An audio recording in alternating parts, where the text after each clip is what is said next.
नमस्कार मित्रांनो, स्वागत आहे तुमचं आपल्या नर्सिंग ट्युटोरियल चॅनलवर। आज आपण बघणार आहोत ANM फर्स्ट इयरच्या सर्व IMP क्वेश्चनची लिस्ट बघणार आहोत। तर आज मी important question all subject 4 video बनवणार आहे। आज बनवते, उद्या आज एक अपलोड करते, म्हणजे तुम्ही एका दिवसामध्ये एक रिव्हिजन मारून घ्या सर्व। आज मी आज आपण बघू चाइल्ड हेल्थ नर्सिंग पेपर, सगळ्यात लास्टचा पेपर आहे आपला चाइल्ड हेल्थ नर्सिंग। तर मग तुम्हाला मला म्हणजे मी जेव्हा फर्स्ट इयरला होते ANMला तर मला चाइल्ड खूप हार्ड जायचा। तर आपण पहिले चाइल्डचा बघू, कारण मग तुम्हाला 4 दिवस वेळ भेटेल। आणि कम्युनिटी जो आहे तो खूप सोपा पेपर आहे, त्याचं काही नाही। त्याच्या मी व्हिडिओ अपलोड केलेले आहे, चाइल्डचे व्हिडिओ आपल्याकडे अपलोड नाही, त्यामुळे तुम्हाला जर याच्यामध्ये खूपच अवघड जात असेल टॉपिक तर मला तुम्ही कमेंट करा, त्यानंतर मी तुम्हाला व्हिडिओ बनवून सेंड करते। म्हणजे 4 दिवस आहे आपल्याकडे व्हिडिओ बनवायला। आणि कम्युनिटीचे व्हिडिओ आपल्या चॅनलवरती ऑलरेडी अपलोड आहे, त्यामुळे तुम्ही ते बघू शकतात। आणि गृहभेटीचं पाहिजे असेल तर गृहभेटीचं मी बनवून टाकून देते। आणि आज आपण बघू याच्यामध्ये child health important short note बघू। याच्या व्यतिरिक्त काहीच येत नाही पेपरला। जे आता मी GNM फर्स्ट इयरची IMP क्वेश्चनची लिस्ट दिली होती, त्याच्यातील 90% सिलेबस तोच पडलेला आहे, त्यामुळे नाही का तुम्ही बिनधास्त राहा आणि हेच क्वेश्चन जर रेफर केलं तुम्ही पासिंग पुरतं होऊन जातं। आणि स्कोरिंग पण चांगली घेता येईल तुम्हाला शक्यतो, कारण भरपूर सिलेबस कवर होऊन जातो। 90% सिलेबस याच्यामधून कवर होऊन जाणार आहे। तर त्याला बघूया आपण शॉर्ट नोट बघूया। पहिले टिपा IMP, तर आपल्याला किती टिपा विचारले जातात? 4 टिपा किंवा 5 टिपा विचारले जातात। 6 पैकी 5 लिहावे की 4 लिहावे असं असतं। त्याला बघूया मग आपण पहिलं ह्या टिपा। आता जिथं मी स्टार केलेलं आहे, आता इथे स्टार केलेले हे 3 स्टार, म्हणजे हे 3 वेळा येऊन गेलेले, हे जास्त IMP, म्हणजे हे करावंच तुम्ही ज्याच्यावरती स्टार येते। त्यामुळे चला बघूया आपण पहिलं सर्वात पहिला याच्यामध्ये लहान मुलातील अपघात। आता लहान मुलातील अपघात याच्यामध्ये कोणकोणते अपघात होतात, त्याच्यानंतर प्रतिबंधन काय। कधी क्वेश्चन काय विचारला जातो, लहान मुलांतील अपघात लिहा, म्हणजे आता लहान मुलांतील अपघात मीच फक्त एवढं राहील। आणि दुसरा एखादा क्वेश्चन परत तोच पडतो, लहान मुलातील अपघात व त्यांचे प्रतिबंध, किंवा लहान मुलातील अपघात होऊ नये म्हणून त्याचे प्रतिबंध काय कराल, अशा टिपा विचारल्या जातात। एकच क्वेश्चन असतं, त्याला फिरून विचारलेलं आहे, त्यामुळे आपल्याला प्रत्येक अँगलने तो क्वेश्चन बघायचा आहे आणि समजून घ्यायचा आहे। पाठ करायचा नाही आहे, पाठ केल्यानंतर लक्षात येत नाही पेपरमध्ये, त्यामुळे आपल्याला समजून घ्यायचं आहे काय काय होऊ शकतं। गुदमरणे, पाण्यात पडल्यावर काय होतं, बाळ गुदमरून जातं। जळणे, पोळणे, भाजणे, अशा भरपूर बाळांमध्ये अपघात होतात, आणि त्याच्यावर प्रतिबंध काय करू शकतो हे मनाने लिहिण्यासारखा क्वेश्चन आहे, त्यामुळे पाठ करायची गरज नाही, थोडं वाचून घेतलं तरी येऊन जातं। नंतर येतं सेकंड, कांगारू पद्धत। आता ही कांगारू पद्धत कशाची आहे, जेव्हा कमी वजनाचं, आता तुम्ही नाही का क्वेश्चन पेपर तुमच्या समोर आली आणि कांगारू पद्धत, फुटबॉल पद्धत ही माहीतच नाही तुम्हाला, आणि अचानक मग अजून घाबरून जाता, मग मनाला पण लिहिता येत नाही। त्यामुळे आपल्याला कॉन्फिडन्स येण्यासाठी मी क्वेश्चन आणि तुम्हाला समजून सांगते कांगारू पद्धत म्हणजेच काय। तर कांगारू पद्धत जेव्हा बाळ कमी वजनात असतं किंवा प्रीमॅच्युअर बेबी असतं, कमी वजनाचं कमी दिवसाचं बाळ असतं, त्यामुळे काय होणार आहे, ते बाळ कुपोषित होण्याचे चान्सेस असतात, आणि त्याला इन्फेक्शन लवकर होतं, कारण त्याला इम्युनिटी पॉवर राहणार आहे का, नाही, स्ट्रॉंग आहे ते बाळ नाही। त्यामुळे त्याला काय करायचं, कांगारू पद्धतमध्ये काय करतो आपण, आईच्या किंवा वडिलांच्या किंवा फॅमिली मेंबर कोणी का असेल त्याच्या अंगावरती touch, skin to skin contact करायला लावतो, जेणेकरून काय होतं, त्या बाळाला असं म्हणजे असं दमट वातावरण, किंवा त्याला जी लागते आतमध्ये पोटामध्ये कसं आपलं थोडं टेम्परेचर थोडं हाय राहतं, तिथं ते छानसं टेम्परेचर आणि एकदम प्रोटेक्टिव्ह फील होतं, म्हणजे आपल्याला संरक्षण भेटतं, त्याला असं भावनिक आणि मेंटली पण एकदम असं संरक्षण सारखं वाटतं। आता आईच्या कुशीत गेल्यानंतर बाळ कसं एकदम टेन्शन फ्री राहतं तसं। तर मग ते वडिलांकडे पण आपण देऊ शकतो, किंवा आईकडे देऊ शकतो, किंवा आई सिझेरियन सेक्शन झाल्यानंतर अनकॉन्शियस असेल तर वडिलांकडे स्किन टू स्किन कॉन्टॅक्ट झाला पाहिजे, असं आपली कांगारू पद्धत समजली। कांगारू पद्धत, त्याच्यानंतर फुटबॉल पद्धत। ही काय, फुटबॉल पद्धत म्हणजेच काय, तर ही स्तनपानाची ब्रेस्ट फिडिंग करण्याची एक पद्धत आहे। जेव्हा आपल्याला दोन बेबी म्हणजे ट्विन्स झालेले असतात, तेव्हा ही फुटबॉल पद्धत वापरली जाते। फुटबॉलसारखं दोन्ही साईडला बाळांना पकडलं जातं। आणि त्याच्यानंतर येतं पुरकार तर खूप सोपा आहे।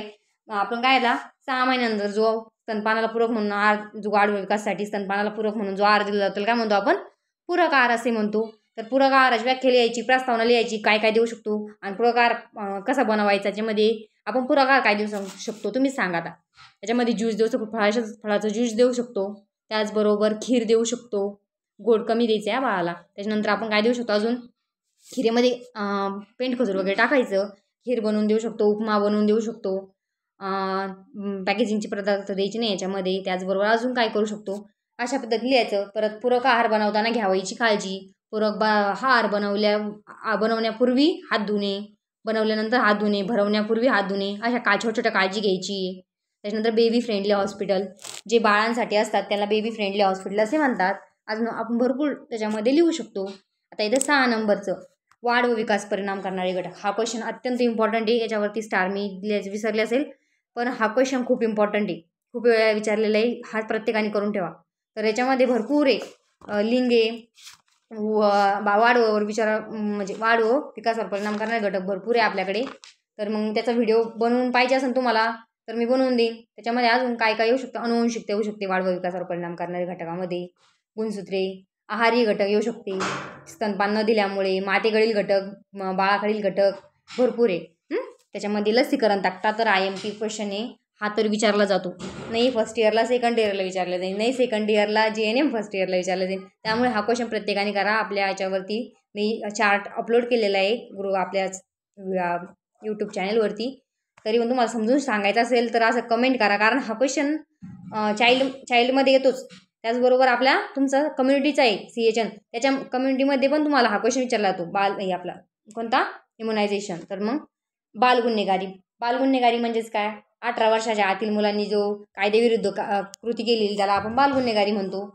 समजलं. बालगुन्हेगारी काय काय करू शकतात मुलं, गांजाची विक्री, मद्यपान सेवन करू शकतात, अजून चोरी, भरपूर गोष्टी लिहू शकता. मनाने लिहू शकता हे क्वेश्चन. पण मासिक पाळीची काळजी मनाने लिहू शकता तुम्ही. मुली तर लिहू शकता, मुलं पण लिहू शकतात, एवढं काही नाही, खूप सोपं आहे. अच्छा, ANMमध्ये मुलं कमी असतात त्यामुळे. नंतर मासिक पाळीतील काळजीमध्ये झालं, मासिक पाळीतील झालं. त्याच्यानंतर येतं नाळीचा जंतुदोष. याचा थोडा अभ्यास करावा लागेल तुम्हाला, पण ऑरमध्ये आल्यानंतर हा क्वेश्चन स्किप केला तरी चालतो, तसं काही नाही, स्किप नका करू, परंतु आता वेळ कमी त्यामुळे सांगते. त्याच्यानंतर येतं किशोरवयीन मुलांमध्ये शारीरिक मानसिक विकार बदल. आता हा क्वेश्चन फक्त वाचून घ्यायचं का मी, बरोबर सर्व लक्षात येतो. 2-3 वेळेस 4 दिवस तुमच्याकडे, 4 दिवस सकाळ संध्याकाळ रोज वाचायचा, हे पूर्ण आल्यानंतर वाचायचा. जर हा क्वेश्चन हा सब्जेक्ट जास्त हार्ड जात असेल तर याचा चांगला अभ्यास करा.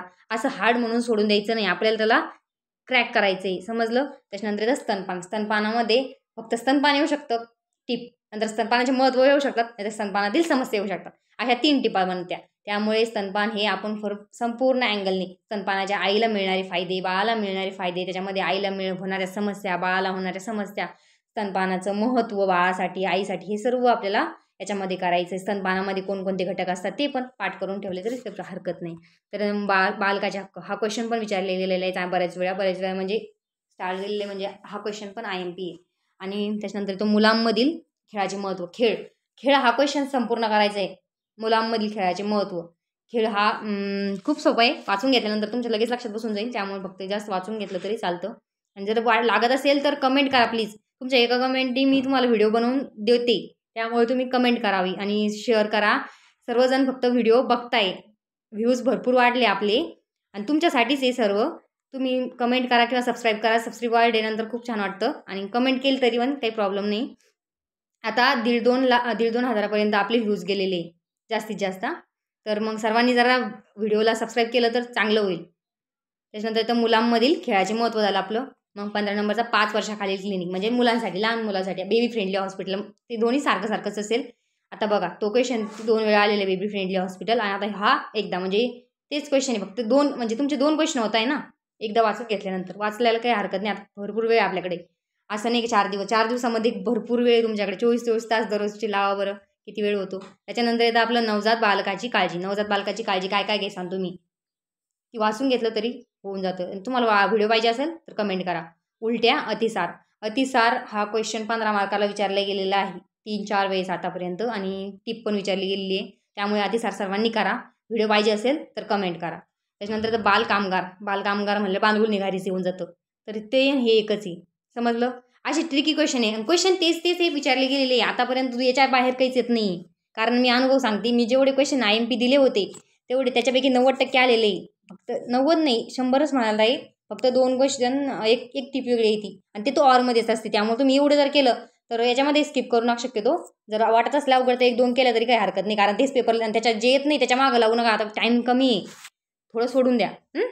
आणि एका क्वेश्चन, म्हणजे तुम्हाला जर ह्या सब्जेक्टमध्ये कमी मार्क्स पडले, स्कोरिंग ढकलते खाली, लक्षात ठेवायचं. त्यामुळे आपल्याला सर्व स्कोरिंग मॅच करण्यासाठी 70+ आले पाहिजे सर्वांना.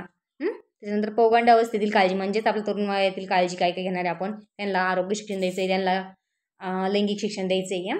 झालं. नंतर इथं आपलं जन्मता होणारे अपघात. जन्मता काय अपघात होऊ शकते, जन्मता झाल्यानंतर बाळ खाली पडू शकते आपल्याकडून, किंवा काही गुदमरू शकते असं स्तनपान करताना, अशा अपघात टाळायचे किंवा त्याचे प्रतिबंधन पण लिहायचे आणि अपघात पण लिहायचा आणि अपघाताचे प्रकार लिहायचे.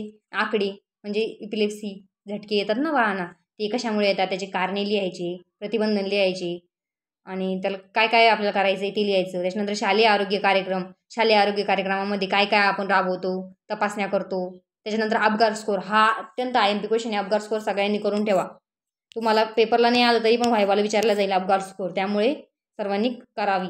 आणि आज कांजण्या कांजण्या आणि धनुर्वात हे दोन्ही क्वेश्चन करा. 15-15 मार्काला विचारले जाते कांजण्या आणि धनुर्वात. तर हे IMP क्वेश्चन आहे. एवढं केलं तुम्ही पासिंग होतात. आणि स्कोरिंग पाहिजे असेल तर मग भरपूर अभ्यास करणे. पण आता पासिंगसाठी तुम्हाला मी एकदम आणि आउट ऑफ मार्क लागत असेल शॉर्ट नोटमध्ये तुम्हाला, त्यासाठी हा व्हिडिओ आहे. तरी पण सर्वांनी लाईक करा, शेअर करा आणि सबस्क्राईब करा. प्लीज सबस्क्राईब करा. तुमच्या एका सबस्क्राईबने मला खूप मदत होईल. त्याबद्दल धन्यवाद. सर्वांनी व्हिडिओ बघा आणि पुढचा व्हिडिओ पाहिजे असेल तर कमेंट करा प्लीज. थँक्यू.